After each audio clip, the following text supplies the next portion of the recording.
Paul Sir, along with Josh Fenwick on this Electric Light Orchestra playlist morning. And I'd like to welcome in two electrifying personalities, two of the voices of the Edmonton Stingers broadcast team, also very familiar voices with the University of Alberta basketball programs, both for the Bears and the Pandas. I'd like to welcome in Doug McLean and, of course, Marc Majeau. Doug and Marc, good morning. Marc, there is no doubt whatsoever about your loyalties in the basketball playoffs right now, as I fully expected to see the New York Knicks cap on. Well, good morning, and I see Doug is here ready for battle. It's not the Cavaliers, but he's repping Cleveland, so we might have to be separated this morning. This is great. This is fantastic, having two guys going at it. Now, Doug, I have to jump to you. Are you a Cavs fan? I'm a Bucks fan. So I had my fun a few years ago, and now it's a train wreck again, like it's been most of my life. So, whatever. This is back to normal times as a Bucks fan. Okay. Yeah, unfortunately, that is the case. Although we're going to see a lot of drama this upcoming summer with the Bucks in terms of what the next step is for Giannis. Before we jump into the NBA, though, guys, let's talk about the CEBL and the Edmonton Stingers. Last night, the Stingers had a reversal of fortunes. They had defeated Vancouver recently with a great defensive effort, a surprisingly great defensive effort against a very high-powered offense out of Vancouver, winning here in Edmonton. And then last night, Vancouver got back to its offensive ways with I believe 111-88 victory last night. What was the difference in the two games? What was the tale of the two games? I'll start with you, Doug. Yeah, I thought last week I thought the Stingers did a really nice job limiting the pace and the quickness that Vancouver plays at. And I thought last night, a much more difficult time. Jalen House, he had a slower start last week, got rolling in the second, but it never really got the Stingers in a lot of trouble.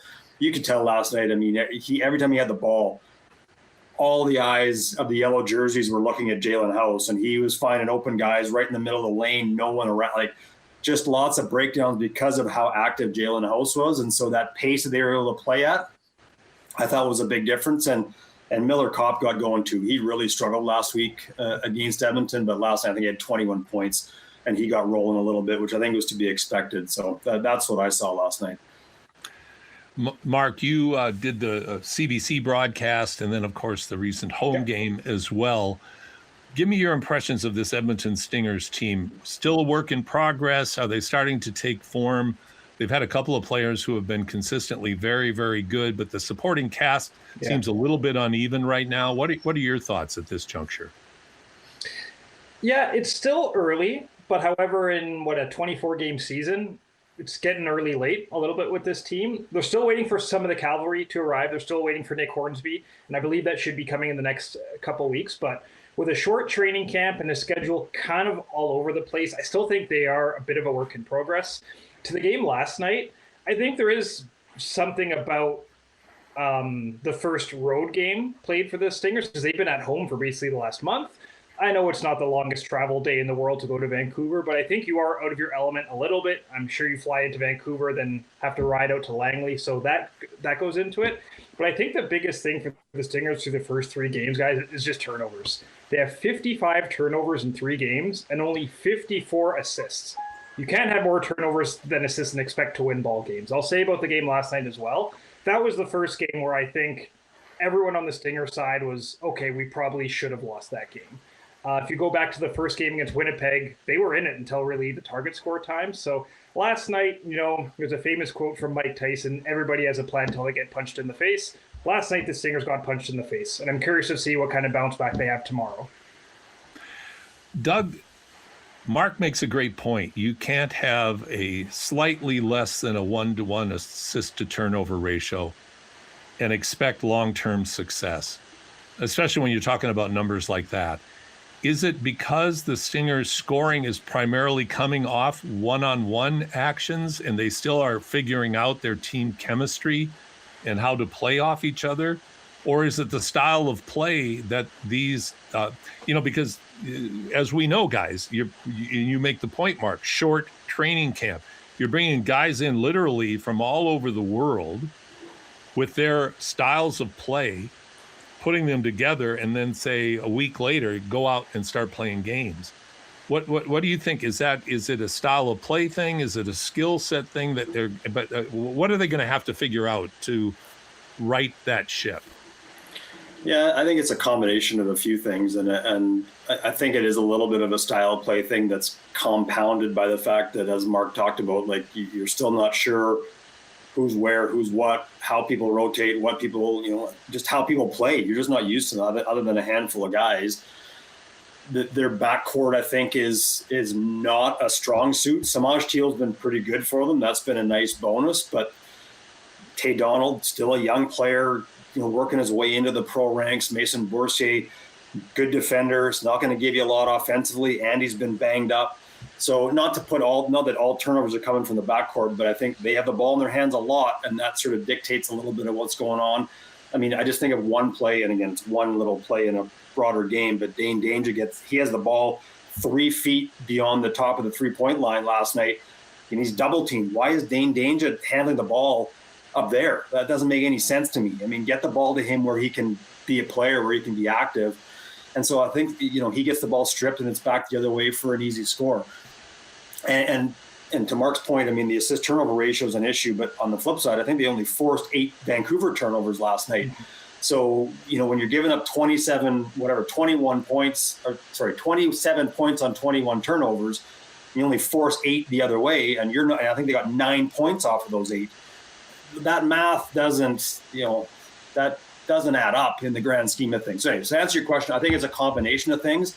I do think their backcourt play has to improve. I think if their offense is starting from a stronger base and they can move the ball to where they need to, I think that can minimize the turnover issue. But their backcourt has been sporadic, I'd say, at best so far. You mentioned a name, Doug, and Marc. I'd like your opinion on Dane Danger. Yeah, he's a player. I mean, this guy, when he gets the ball in like, as Doug correctly points out, when he gets the ball where he wants it, he is really skilled, and he had the G League numbers to back that up. He's brought that game to the Stingers, hasn't he?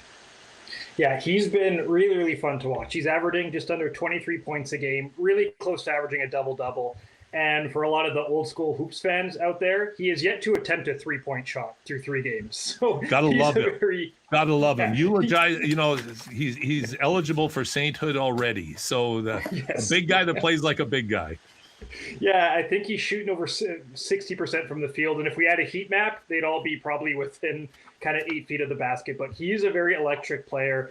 And speaking with Coach Baker before the season, I think they have high expectations for this player and what he can bring, because he is explosive. You mentioned his professional experience playing in the G League.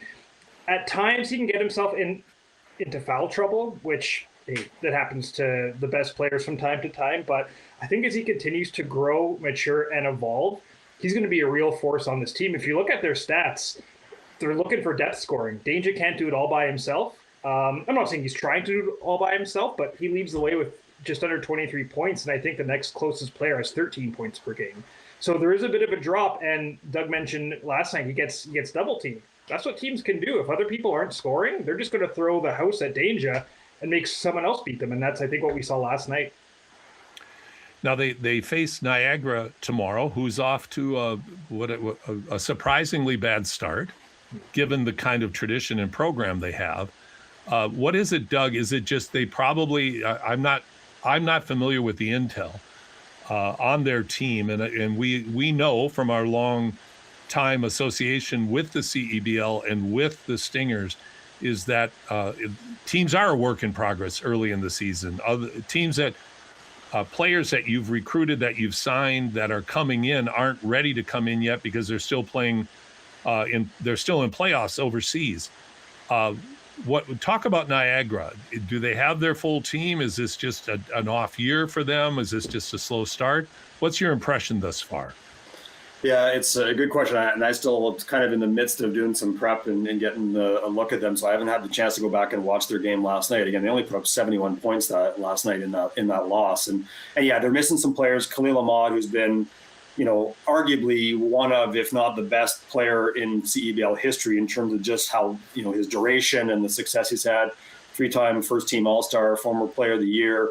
I think he's the 2-time now championship weekend MVP with their 2 wins in the last 2 years. So he's not there. And as far as I'm aware, will not be back yet for the game tomorrow. They miss him. It's a new coaching staff too.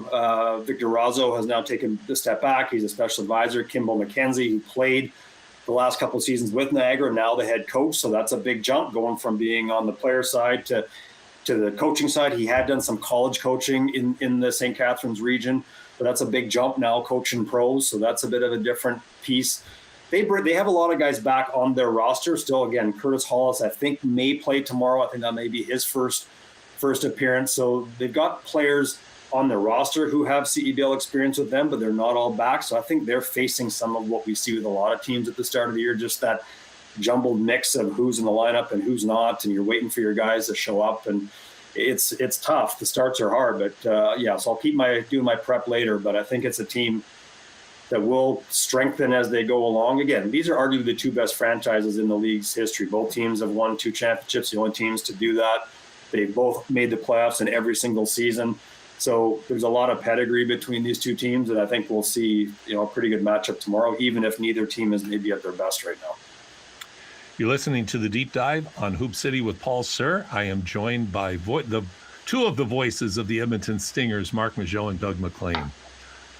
Marc, you've been involved with, as I mentioned earlier, with the CEBL right from the get-go, with the Stingers right from the get-go. What are the biggest changes that you've seen in the league thus far? When you think of year number 1 with Xavier coming to town and his crew, Jordan was a major factor as a player for all the years that he played, of course. But then you look at his teammates. But when you look at that first year's Stingers team, compare it to a Stingers team now and the league in general, what are your thoughts about the CEBL? Is it a steady upward trajectory of better and better players and better basketball games? Yeah, I think that's very fair to say. I think the league is continuing to grow. I don't think it's taken a seismic leap forward. I don't mean that as a derogatory word whatsoever. I feel like they've been taking slow steps year after year after year. I feel like the league and teams itself are just it's not a lot of flying by the seat of their pants. And in 2019, I think everyone involved in some of those broadcasts would agree. I think we were kind of flying by the seat of our pants at times during those. So I think that there's just more experience. There's more maturity from top to bottom. I think there's just a general sense of we've done this before. And I think the product speaks for itself. If it's a really good game, if it's going back and forth, I don't care if you're an NBA purist or an NCAA purist, it's really good basketball in the CEBL when you have 2 really good teams going at it. So I think it's just continuing. Something about Canadians, we're self-deprecating. We like to maybe not take ourselves as seriously as we should at times.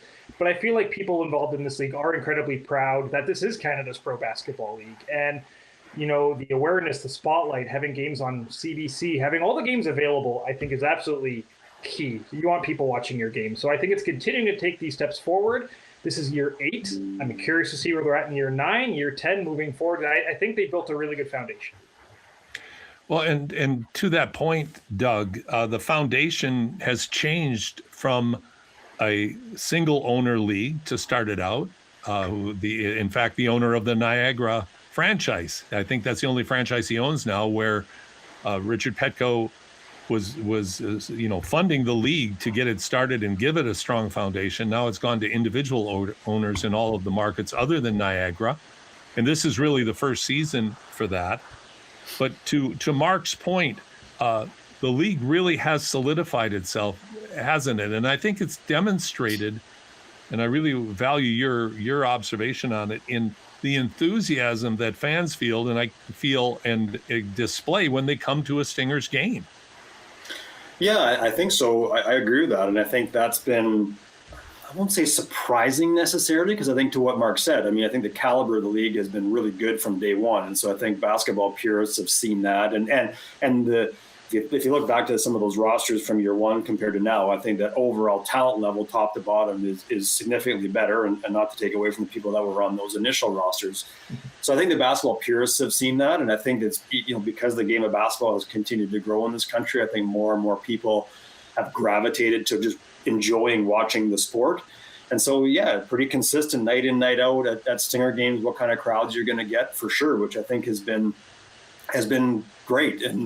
And the respect for the talent level, and again, what Marc said, the entertainment value of what you see, I think has continued to get strong. I think, Paul, as you and I were chatting about a little bit yesterday, I think that the challenge where the league has to go now is it's a little bit of a victim of its own success in some ways, in the sense of, as the talent level coming into the league has gotten better, that means those players are going to have other and unique opportunities. And that might mean NBA Summer League, meaning they're gone for a part of the season. It might mean, hey, I've signed a contract to play in Germany or China or whatever. I got to leave middle of August, so I'm gone. And, that's good in the sense of the kind of players you're bringing in. But from a standpoint of the fan, there's a risk there because, and again, I've brought this out a lot of times, but the issue last year with Ottawa going into the playoffs, and I think it was 5 of their players were just gone after a huge late season run. It's like, okay, well, the integrity of what you're putting out to people starts to dissipate a little bit, and that's a risk unless you start to position yourself as, this is what we are. You're going to see players come out and going. It's the AAA baseball model of players are going to be in, they're going to be gone. That's just the nature of it, and that's fine. There's nothing wrong with that. I think as long as that's what the fan base understands you're dealing with, then great. But so again, it hasn't been a massive issue, but it's an issue, and I think the league has to consider how it starts to position and present itself to the world, recognizing the fact of the nature of where players are going to go to, mid-season or beyond. Don't you think, Marc, and those are great points, Doug, don't you think, Marc, one of the biggest challenges the CEBL probably will always have, and this actually goes to all businesses, is what's growth look like, and what lane are you actually in, and what dangers do you invite if you try to go outside of that lane and try to become something that you're just maybe not geared to be. And by that I mean, now they're at 24 games. That looks to me like about as far as you can go. And making the season longer for the reasons Doug accurately described, you really can't, because of the kind of league you are and the kind of opportunities these players are going to have going down the road. So my question to you, I guess, Marc first and then Doug, is the CEBL in this model with this number of teams, is that good enough? And then should they focus just on continuing to make their processes and games and all of that better, or do they need to focus on some sort of expansion mentality? Well, between the three of us chatting and also Josh on the other side of the glass, how many leagues have we seen rise and fall within a 10-year period over the last 40 years, right? Like when you talk about too much, too fast, too soon, I think of the USFL. That was a little bit before my time, but I've read books, I've watched documentaries, and they were going fine until they tried to go a little bit too big, and then that league absolutely collapsed. So, Paul, if you're asking me what I would do if I were in charge of the CEBL, I would just try to keep things as status quo as I possibly could for the next few years. Let's let this simmer. Let's let our processes get bigger and stronger. Let's not get too big, too fast, too soon. Let's not expand to markets. The CEBL has already had a couple markets that have been one and done or two and done. And listen, the league survived, but those are gaping holes in those communities that we don't really want to see in other markets. So I think what they have right now is perfect for the schedule, the size of the league, and everything. I love the playoff format that they got back to this year. Yeah. I think they're making some good decisions, but I don't think there's anything wrong with keeping things status quo for a few years, because I think what they have right now is working. To your schedule point, I think anything more than 24 games, you're asking a lot more of your fans, of your players, and all that. A lot of your players are already missing you from the start or the end of your season as well. So I would just try to keep things for a couple of years, let that simmer, let the revenues continue to grow. And then maybe for year 11, you look at, okay, we have this benchmark. What are some other things that we can look to add and maybe expand? How about you, Doug? Great points, by the way, Marc. Yeah, I agree with Marc. I think in a lot of ways, I think if I was to look at any shifts, again, I agree. I don't think you're looking to expand, even though I think there's lots of basketball talent out there in this country and beyond. But I agree with Marc. I think going too big beyond this would be difficult. Honestly, and I say what I'm about to say, I don't know the math on the business side. So I preface what I'm about to say with that. I would actually, in my mind, I would actually look to condense the season a little bit, maybe go back to 20 games, shorten the start of the year to the end of the year, because you might minimize some of the late arrivals, early departure issues. I mean, look at the Stingers. They've played, and it's good because they get some practice time, but, yes, they play again tomorrow, but they played 3 games in 2 weeks. Like, I'm not saying you play 4 games in 5 nights all the time, but you can probably ramp the schedule up to a point. And again, I get there's issues of injuries and risks there too. You got to navigate. But if you played a 20-game schedule that went from, say, May 20 to the end of July, do you minimize some of those issues of lots of players coming and going? And yeah, maybe you get a player who says, look, I got an NBA Summer League opportunity. I'm not going to bother going to the CEBL. Maybe that's the risk you take of seeing some guys not come through. But you might just, again, to sort of build on what Marc said, you might just stabilize and entrench the nature of how each team functions, so it isn't this constant coming and going of players and you don't know who's on the roster and who isn't, which I think can then strengthen your connection with your fan base, because they can start to lean in on the kind of players that are there to watch. And maybe that builds into even more year after year players returning, so that, again, you get a little bit of familiarity and continuity. I don't know if that's possible. 24 games might be necessary just to make the math work for the business. I don't know that. But if, in my mind, shortening and maybe slightly condensing it, which I think they could do, might just minimize some of those other distractions. I'll call them good distractions, because, again, players go into opportunities. That's never a bad thing. But to minimize some of that and say, hey, this is how our season works. You want to come play? Great. Here you are. And this is our team, and off we go. You guys both make great points, and I agree almost exclusively with everything that you said. The only thing I would add to your point that you just made, Doug, is I think one of the peculiarities of the CEBL is the erratic scheduling, and how there will be big gaps in between games. There'll be multiple games close together, then big gaps. And there's always big ifs, because you're dealing with availability of facilities and all of those sorts of things. But to me, 24 games should be able to be played in that time frame that you just laid out without exhausting the players. And we have to take into account this is a massive country that they have to travel against. So when you make a road trip, here's a big road trip, with the exception of Vancouver or Calgary. So those are great points. We're going to wrap up right now, guys, but I got to touch on the New York Knicks for our good friend Marc here, because Marc, the Knicks have been on an absolute roll. They're playing extremely well. Here's my question to you. Josh has boldly stated in his opening comments that the Knicks are going to sweep the Cavs. Is that, and I'm not asking you for the Saturday Night Live Ditka thing, where, yeah, of course New York's going to win. But what I'm asking you is, do you think the Knicks are going to sweep the Cavs? No. I've watched sports long enough to know that anything can happen over the course of the game. But I do think this is going to be, I think they call it a gentleman's sweep, Knicks in 5. I think the Cavs are going to take one of the ones, 3 or 4 in Cleveland. Then the Knicks are going to take care of business on home court in Game 5. They have been, as you mentioned, red hot. They were down 2-1 to Atlanta, and the sky was falling. Fans wanted Mike Brown out. They wanted to trade for Giannis. They wanted to blow everything up. And then they rattle off 9 consecutive wins, I think, at this point. They are just red hot right now. Yeah, and they're healthy, which is also huge. Looking at the Cavs, I don't think Donovan Mitchell's at 100% right now. And while we all love to pounce on James Harden, I've been doing that. But I also want to point out he's not 26 years old anymore. I think we know exactly what James Harden is at this point in his career. And interesting, the Knicks in game one took him till the fourth quarter to realize he was still trying to play defense, and then he started picking on him. So listen, you need a bit of luck to go on these type of runs, right? And the fact that the Knicks don't have to go through Detroit, didn't have to go through Boston, they're getting some lucks on the way to the championship. But I will never declare a sweep. Once you've watched your favorite team blow a 3-0 lead to their biggest rival, as I did in baseball back in 2004, you'll realize that no lead is ever safe. So I take it quarter by quarter.